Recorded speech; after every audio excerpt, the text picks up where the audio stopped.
The gentle morning sunlight of May poured down on the quiet residential streets in the suburbs of St. Paul, Minnesota. In the Carter family's yard, enclosed by white picket fences, tulips and daffodils swayed softly in the breeze.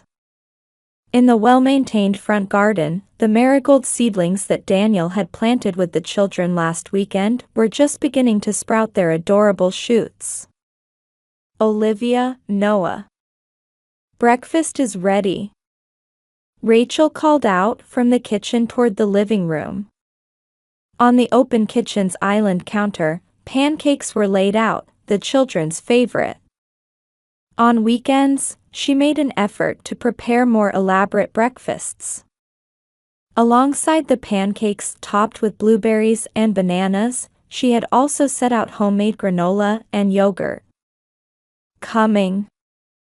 8-year-old Olivia came down the stairs, holding the hand of her 6-year-old brother Noah. The two siblings, dressed in their navy blue St. Mary's Elementary School uniforms, took their usual places side by side at the table. Olivia's brown hair was neatly braided into a plait by Rachel, while Noah's curly hair was still fluffy and gleaming from his morning shampoo. "Mom, Daniel's picking me up for piano lessons after school today, right?" Olivia asked while drizzling maple syrup on her pancakes. "That's right. Mom has a late shift at the hospital today. But tomorrow's Sunday, so we can all go to the Mall of America together," Rachel answered while changing into her white nurse's uniform. Though her work at St. Joseph General Hospital kept her busy, her days as a nurse were fulfilling. Especially since meeting Daniel Brown, a pediatrician working in the same pediatric ward, new hope had blossomed in her life. His gentle gaze and mild manner had gradually healed Rachel's wounded heart. "I love Daniel," Noah exclaimed, clutching his dinosaur figurine. "He promised to give me a Jurassic World Lego set for my birthday." "I love him too," Olivia chimed in enthusiastically. "He helped us plant flowers in the garden last weekend. And he's going to help me practice for my piano recital." Rachel felt her heart warm at the children's innocent smiles. The past 3 years since her husband Michael's disappearance hadn't been easy. However, now the children had naturally accepted Daniel's presence in their lives. After breakfast, Rachel drove the children to school. In the car, they sang Sunday school songs together. Church activities had become an important part of their lives. At the gates of St. Mary's Elementary School, she exchanged greetings with other parents. Since becoming a PTA officer, she had gotten to know many more parents. Over these 3 years, with support from the church community, she had grown accustomed to her new life as a single mother. "Be careful after school. Daniel will pick you up at 4. "Okay. Bye, Mom." After seeing the children off, Rachel headed to the hospital. She ordered her usual latte at the Caribou Coffee drive-thru. This was her small luxury.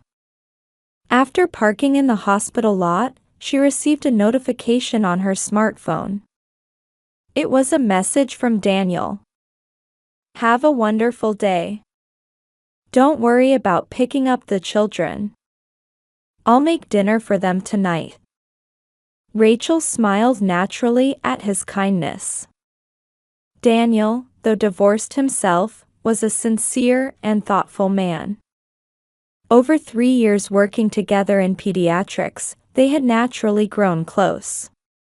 He had accepted the children's presence from the start and made sure to spend time with them on holidays. While riding the elevator, Rachel remembered what had happened 3 years ago. Her husband Michael, an insurance salesman, had been struggling with declining sales and mounting debt when he suddenly disappeared with a young woman. All that was left behind were debt collection notices and a family at a loss for what to do. During those first few months, she was plagued with such anxiety that she could barely sleep. But now, she had a stable income as a nurse, and her savings were gradually increasing. The debts had been paid off, and she had begun walking a new path in life. Above all, it was a blessing that the children were growing up healthy and happy. Olivia devoted herself to piano practice, while Noah was never without his dinosaur encyclopedia. Both children were growing up so brightly that you'd hardly notice their father's absence. "Good morning, Mrs. Carter." Upon arriving at the ward, her colleagues greeted her warmly. The doctors, nurses, and their small patients with their families, this environment had become like a second family to her. Rachel took a deep breath. Today too, she was determined to work her hardest for the little lives in her care. At 4 p.m. on Sunday afternoon, a peaceful atmosphere filled the living room of Rachel's house. The soft early summer sunlight streaming through the large windows cast bright shadows on the oak floor. On the table, the children's beloved Monopoly board was spread out. "All right, I'm building a hotel," Noah called out excitedly. "Daniel, watch this." "That's amazing, Noah. You're becoming quite the real estate tycoon," Daniel smiled gently as he watched the children play. Spending weekend afternoons like this had become their routine. Olivia was carefully counting money as the banker. "Noah, you don't have enough. You need another $100. Rachel watched this scene warmly. Sitting on the white sofa, she had knitting in her lap, a scarf for next month's church bazaar. "Shall we order pizza?" Daniel suggested, picking up his smartphone. "The usual pepperoni?" Just then, the doorbell rang. "I'll get it," Rachel said, setting aside her knitting and standing up. It was unusual to have visitors on a Sunday afternoon. Perhaps it was Mrs. Anderson from across the street. She had shared some homemade apple pie just the other day. The moment Rachel opened the front door, her body froze. Standing there was Michael, her husband who had vanished 3 years ago. His once trim figure had deteriorated, and he had gained some weight. His shirt was wrinkled, and his beard unkempt. But that confident, or rather, arrogant, expression remained unchanged from 3 years ago. "Hey, I'm back," Michael said in a tone as if he had been living with them just yesterday. "I know it must have been tough without me, but don't worry, I'm here now." There was something prideful in those words, as if he were bestowing a great favor upon his family. Rachel smiled quietly. It was a cold smile, devoid of warmth. "You're not family anymore." Those words were like breaking spring ice, quiet yet absolute. The blood drained from Michael's face. He lost his words, his mouth opening and closing silently. From the living room, the sound of children's laughter and Daniel's warm voice drifted out. The sounds of the new family reached the ears of Michael, who stood frozen at the entrance. "Dad." A small voice spoke from behind. Turning around, Olivia stood in the hallway. Noah was hiding behind her, and Rachel could see their hands tightly clasped together. "Olivia." "Noah." Michael tried to step forward, but Rachel stood firmly in his way. "Olivia and Noah, go back to the living room," Rachel's voice was calm and unwavering. "Daniel, please." Daniel appeared from the living room and placed his hands gently but firmly on the children's shoulders. Come on, let's continue our Monopoly game. I'll be the banker this time. Though hesitant, the children returned to the living room with Daniel. Their backs looked so small. In the neighboring houses, shadows could be seen peering through curtains. They must have sensed something unusual in the quiet Sunday afternoon. "Aren't you going to let me into the house?" Michael said in a trembling voice. "Don't we need to talk?" "This is fine," Rachel answered calmly. "If you have something to discuss, contact me through a lawyer." "A lawyer?" Michael's voice rose. "Why do we need lawyers? We're family." "You abandoned your family." Rachel's voice was quiet but carried steel-like strength. 3 years ago, you disappeared with a young woman, leaving nothing but debt. Remember? Michael stumbled over his words, seeming to lose his footing. "We've moved forward," Rachel continued. "The children have adjusted to their new life. You don't have the right to destroy that." A heavy silence fell at the entrance. The May breeze blew between them. A week later, Rachel sat facing Michael in a room at St. Mary's Church. Colorful light filtered through the stained glass windows, creating a solemn atmosphere. Pastor Thomas Wilson was present as a mediator. "Let me speak first," Rachel began in a composed voice. "I've had everything verified by my lawyer. I brought the divorce decree that was finalized a year ago." She took out papers neatly from a brown envelope on the table. Under Minnesota law, divorce is permitted when a spouse has been missing for over 2 years. Everything had been done legally. Michael stared at the documents with a pale face. "But why didn't you contact me?" "Contact?" Rachel's voice grew slightly stronger. "You're the one who never made contact for 3 years. Not even a single card for the children's birthdays or Christmas." "I had circumstances," Michael said, looking down. His demeanor had completely lost its former confidence. "Mary and I, the woman I was living with, we tried to start a new life in Chicago. But nothing worked out." In the church's silence, Michael's confession continued. His relationship with his mistress Mary fell apart after 6 months. After that, he drifted between jobs, and his debts snowballed.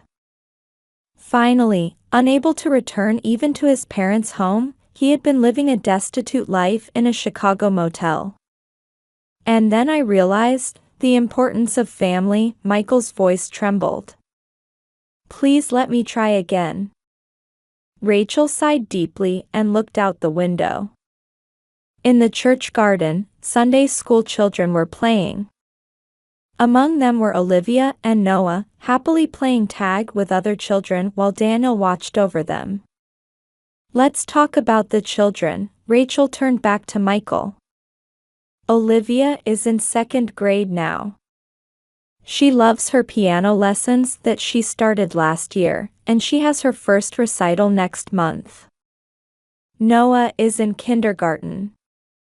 He knows everything about dinosaurs and wants to become an archaeologist when he grows up." Each word seemed to pierce Michael's heart. "Olivia remembers you. But those memories aren't good ones. Do you know how much she screamed and cried the day you suddenly disappeared? For weeks, she would wake up from nightmares and couldn't go to school." Rachel's voice maintained its core strength while controlling her emotions. "Noah probably doesn't remember you much. Do you know how painful it was to explain to a 3-year-old why his father was gone? But things are different now. They've both found happiness in their new life." "You mean with that man?" Bitterness seeped into Michael's voice. Yes. He's always put the children first. He helps Olivia with her homework, gets excited talking about dinosaurs with Noah, and never misses their sports days or school performances. And most importantly, he keeps his promises. Pastor Thomas cleared his throat quietly. Both of you, let's think calmly about moving forward. Especially for the children's sake. Rachel nodded.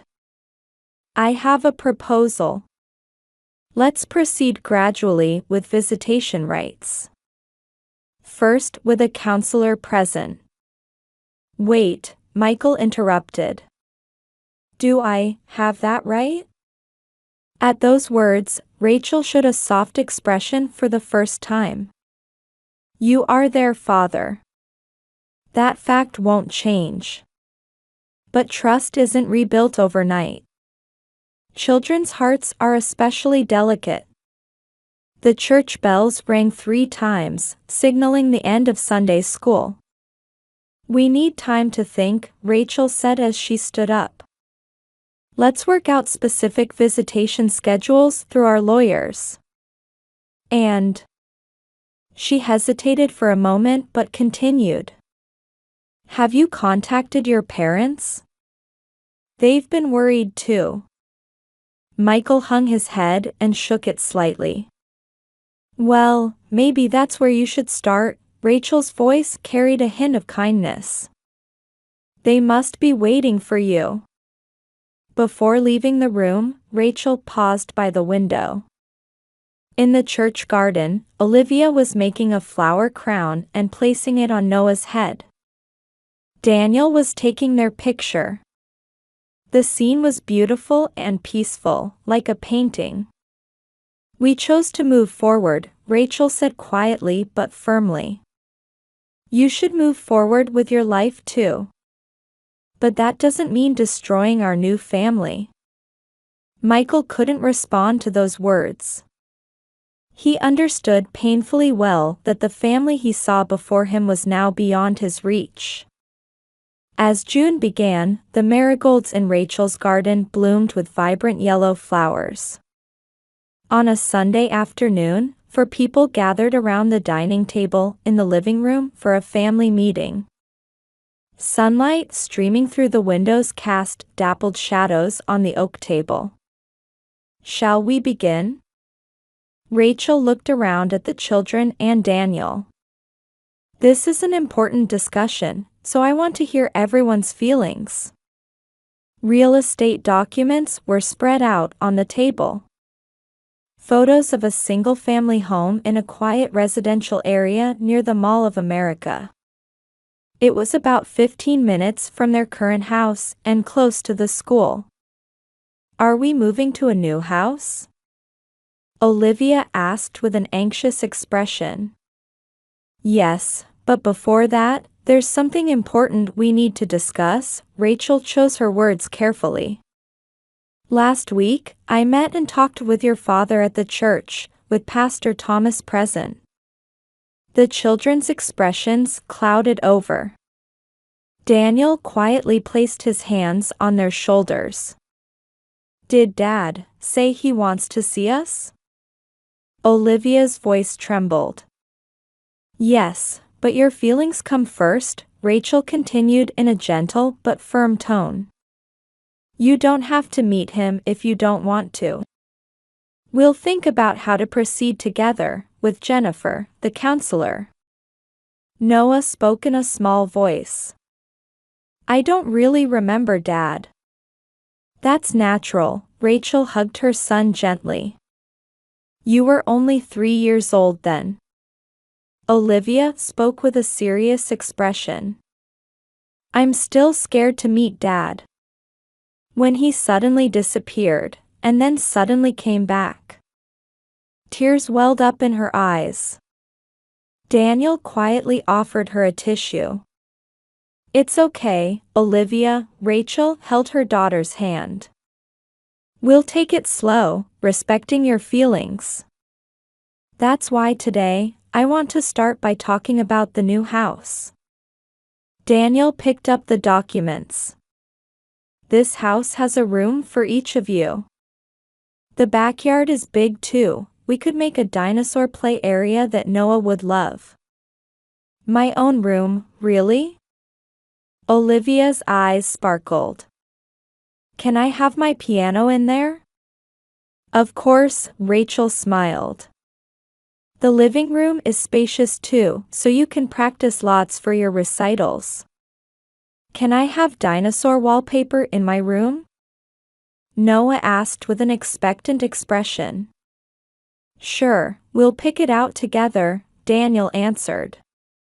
We can put glow-in-the-dark stars on the ceiling too. The children's expressions gradually brightened. Rachel watched them and took a quiet breath. There's one more important thing to talk about. Rachel met Daniel's eyes. He gave a small nod. Actually, Daniel and I have decided to get married. After a moment of silence, Olivia jumped up with a shout. Really? Daniel, are you really going to be our dad? Yes, Daniel smiled gently. Of course, only if that's okay with you. Yay! Noah also leaped from his chair and hugged Daniel. Papa. Rachel felt her eyes well up with tears. All the anxiety and hesitation, along with new hope, seemed to well up inside her. That night, after putting the children to bed, Rachel and Daniel sat facing each other in the kitchen. 2 cups of herbal tea sat on the island counter. The children were so happy, Rachel said, holding her cup with both hands. Yes, Daniel smiled gently. But this is just the beginning. There will be various challenges, including the situation with Michael, but we'll overcome them together. The next day, Rachel met with Sarah, her lawyer. The view of downtown spread out from the office window. Regarding visitation with Michael, we've put together specific proposals here. Sarah handed over some documents. Starting with monthly 2-hour visits under counselor supervision at a neutral facility. Rachel nodded while reviewing the papers. I hope we can proceed gradually while respecting the children's wishes. Yes. And let's also move forward with the legal procedures for the house purchase and marriage. Sarah opened her schedule book. I've set up a meeting with the real estate agent for next week. After leaving the office, Rachel headed to the hospital. In the car, she caught a glimpse of herself in the rearview mirror and noticed she was wearing a peaceful smile. The usual daily routine flowed through the pediatric ward at St. Joseph Hospital. Children's laughter echoed in the hallways, and her colleagues were busy working at the nurses' station. Rachel, Daniel poked his head out of the examination room. Do you have time for lunch? I have some ideas about the layout of the new house. Yes, I'll join you in 10 minutes. Outside the window, the June breeze rustled through the trees. Rachel took a deep breath. Life sometimes takes unexpected turns. But in this moment, she felt a genuine happiness. Soft sunlight filtered through the stained glass windows of St. Mary's Church. Rachel, in her white wedding dress, stood beside Daniel, who smiled quietly. Pastor Thomas stood before them. Dearly beloved, we are gathered here today. Family and friends sat in the church pews with warm expressions. In the front row, Olivia served as Rachel's bridesmaid, carefully holding a small bouquet. Noah, as the ring bearer, clutched the rings with a nervous expression. The bride and groom will now exchange their vows. Daniel took Rachel's hand and began speaking with deep affection. I promise to protect you and your children for the rest of my life. As a good husband and father. The reception after the ceremony was held in the church garden. Under trees beginning to show their fall colors, white cloth tables were arranged, and guests enjoyed the peaceful autumn afternoon. Look. Olivia pointed to the sky. A white dove soared upward into the blue sky.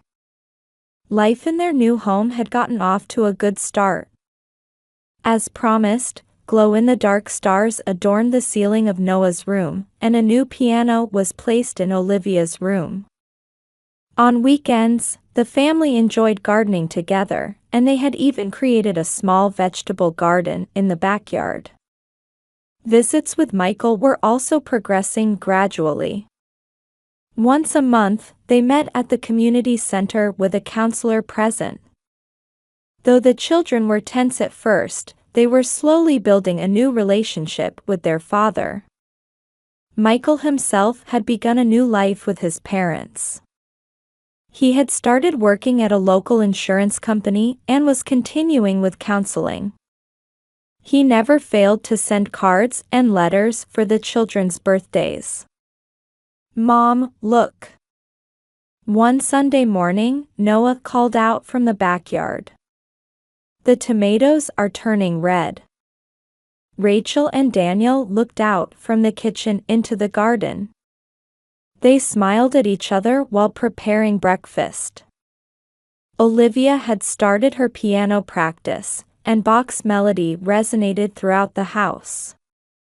The daily routines of the new family were quietly but surely taking root. It wasn't always a simple journey. But their feelings of care and support for each other bound this family strongly together. Outside the window, the autumn wind gently stirred the trees in the garden. As seasons changed, a new story was beginning. Rachel took a deep breath. This was the form of happiness they had chosen.